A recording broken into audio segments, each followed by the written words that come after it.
मोदी राज। G20 summit में दिखा भारत का भौकाल। G20 के तमाम देशों ने भी बोली पीएम मोदी की जुबान। भारत का भौकाल देख मोदी विरोधियों पर भड़के पत्रकार। भारत बन गया है विश्व गुरु, अब तो करो स्वीकार।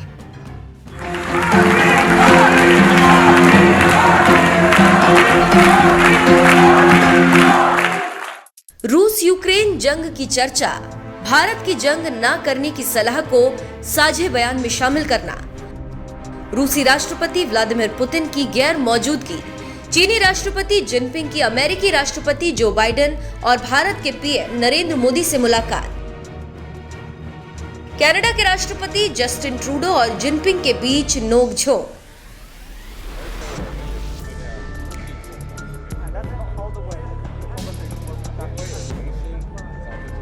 और आखिर में भारत को अगले G20 समिट की अध्यक्षता सौंपने के साथ इंडोनेशिया के शहर बाली में आयोजित हुई G20 समिट बुधवार को आखिर समाप्त हो गई। इस बैठक में वैसे तो ऐसे तमाम मुद्दे छाए रहे, लेकिन सबसे बड़ी बात यह रही कि पीएम मोदी ने रूस और यूक्रेन को युद्ध न करने की जो सलाह दी थी, उसे G20 के सदस्य देशों के साझा बयान में शामिल किया गया, जो भारत के लिए बहुत ही गर्व की बात है। लेकिन इसके बावजूद भारत में कुछ सो कॉल्ड बुद्धिजीवी और विपक्षी नेता हैं जो अंध विरोध में मोदी का मजाक उड़ाने में लगे हुए हैं। ऐसे लोगों को देश के दिग्गज पत्रकारों ने मुंहतोड़ जवाब दिया।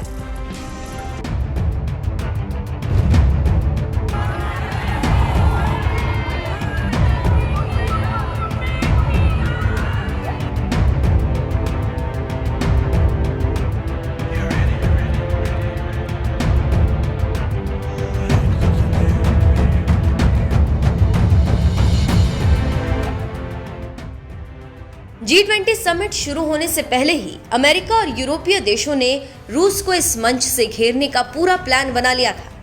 यहां तक कि G7 के सदस्यों के चलते घोषणा पत्र पर आम सहमति भी नहीं बन पा रही थी। G7 के सदस्य यूक्रेन में रूस के आक्रमण पर पूरा फोकस करना चाहते थे।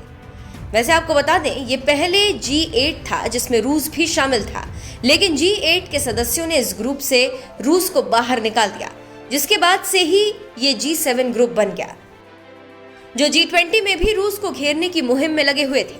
लेकिन पीएम मोदी की वजह से ऐसा नहीं हो सका।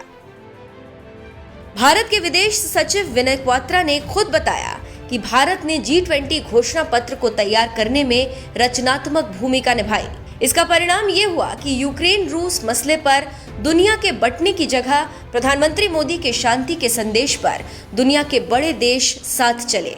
पीएम मोदी की पुतिन को दी गई सलाह G20 घोषणा पत्र का आधार बनी। साझा बयान में पीएम के बयान को प्रमुखता से शामिल किया गया, जिसमें उन्होंने कहा था कि आज का युग युद्ध का नहीं है।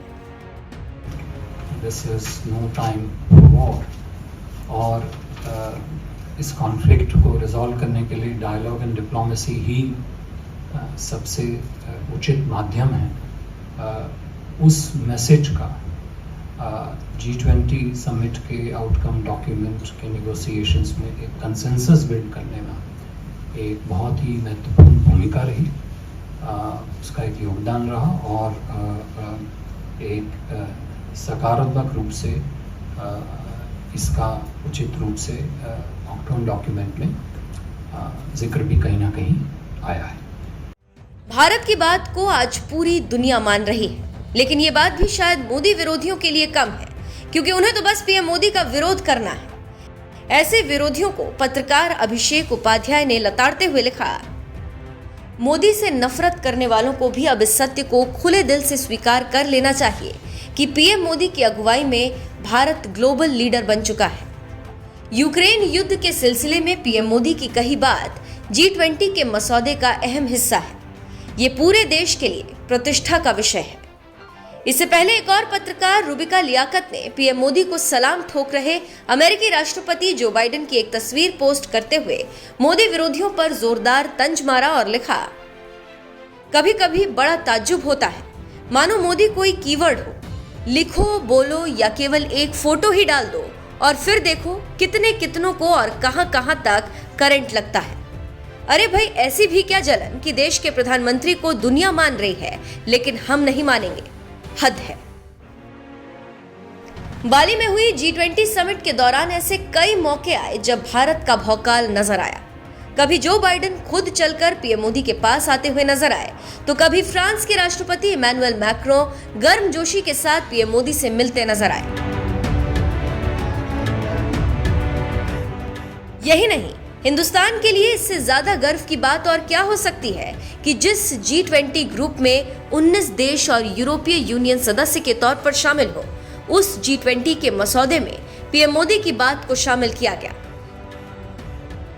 जब उन्होंने उज्बेकिस्तान के समरकंद में रूस के राष्ट्रपति व्लादिमीर पुतिन से आमने सामने की मुलाकात के दौरान कहा था कि आज का युग युद्ध का नहीं है, और यही बात आज G20 के मसौदे में भी शामिल करते हुए रूस को नसीहत दी गई। लेकिन इसके बावजूद पीएम मोदी का अंत विरोध करने वाले G20 समिट को लेकर उनका विरोध ही करेंगे, क्योंकि उनका यही काम है। बहरहाल ऐसे विरोधियों को पत्रकार रूबिका लियाकत और अभिषेक उपाध्याय ने जो जवाब दिया, उस पर आपका क्या कहना है? अपनी राय हमें कमेंट कर जरूर बताएं। साथ ही G20 समिट के दौरान पीएम मोदी ने क्या कुछ कहा, आइए आपको सुनाते हैं। फ्रेंड्स, एक्सेलेंसीज, मैं एक बार फिर अपने मित्र राष्ट्रपति जोकोविच का अभिनंदन करना चाहता हूं। उन्होंने इस कठिन समय में G20 को कुशल नेतृत्व दिया है, और मैं आज G20 समुदाय को बाली डिक्लेरेशन के अनुमोदन के लिए भी बधाई देता हूं। भारत अपनी G20 अध्यक्षता के दौरान इंडोनेशिया के सराहनीय इनिशिएटिव को आगे बढ़ाने का भरसक प्रयत्न करेगा। भारत के लिए यह अत्यंत शुभ संयोग है कि हम G20 की अध्यक्षता का दायित्व इस पवित्र द्वीप बाली में ग्रहण कर रहे हैं। भारत और बाली का बहुत ही प्राचीन रिश्ता है। एक्सेलेंसीज, भारत G20 का जिम्मा ऐसे समय ले रहा है जब विश्व जियोपॉलिटिकल तनावों, आर्थिक मंदी, खाद्यान्न और ऊर्जा की बढ़ी हुई कीमतों और महामारी के दीर्घकालीन दुष्प्रभावों से एक साथ जूझ रहा है। ऐसे समय विश्व G20 की तरफ आशा की नजर से देखता है।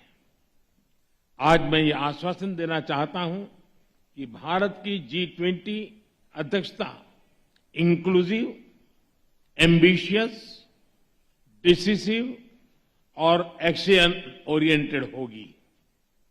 एक्सेलेंसी, अगले एक साल में हमारा प्रयत्न रहेगा कि G20 नए विचारों की परिकल्पना के लिए और सामूहिक एक्शन को गति देने के लिए एक ग्लोबल प्राइम मूवर की तरह काम करे। प्राकृतिक संसाधनों पर ओनरशिप का भाव आज संघर्ष को जन्म दे रहा है और पर्यावरण की दुर्दशा का मुख्य कारण बना है। प्लेनेट के सुरक्षित भविष्य के लिए ट्रस्टीशिप का भाव ही समाधान है।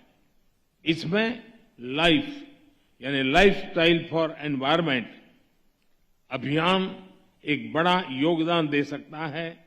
इसका उद्देश्य सस्टेनेबल लाइफस्टाइल को एक जन आंदोलन बनाना है। एक्सेलेंसी, आज आवश्यकता है कि विकास के लाभ सर्वस्पर्शी और सर्वसमावेशी हो। हमें विकास के लाभों को ममभाव और समभाव से मानव मात्र तक पहुंचाना होगा। वैश्विक विकास महिलाओं की भागीदारी के बिना संभव नहीं है। हमें अपने G20 एजेंडा में वुमेन लेड डेवलपमेंट पर प्राथमिकता बनाए रखनी होगी। बिना शांति और सुरक्षा हमारी आने वाली पीढ़ियां आर्थिक वृद्धि या टेक्नोलॉजिकल इनोवेशन का लाभ नहीं ले पाएगी। G20 को शांति और सौहार्द के पक्ष में एक दृढ़ संदेश देना होगा। यह सभी प्राथमिकताएं भारत की G20 अध्यक्षता की theme one earth, one family, one future में पूर्ण रूप से समाहित है। एक्सेलेंसीज, G20 की अध्यक्षता ग्रहण करना हर भारतीय के लिए गर्व का अवसर है। हम अपने देश के विभिन्न शहरों और राज्यों में G20 की बैठकें आयोजित करेंगे। हमारे अतिथियों को भारत की अद्भुतता, विविधता, समावेशी परंपराओं और सांस्कृतिक समृद्धि का पूरा अनुभव मिलेगा। हमारी कामना है कि आप सभी मदर ऑफ डेमोक्रेसी भारत में इस अद्वितीय उत्सव में सहभागी होंगे। साथ मिलकर हम G20 समूह को वैश्विक बदलाव का कैटलिस्ट बनाएंगे। बहुत बहुत धन्यवाद।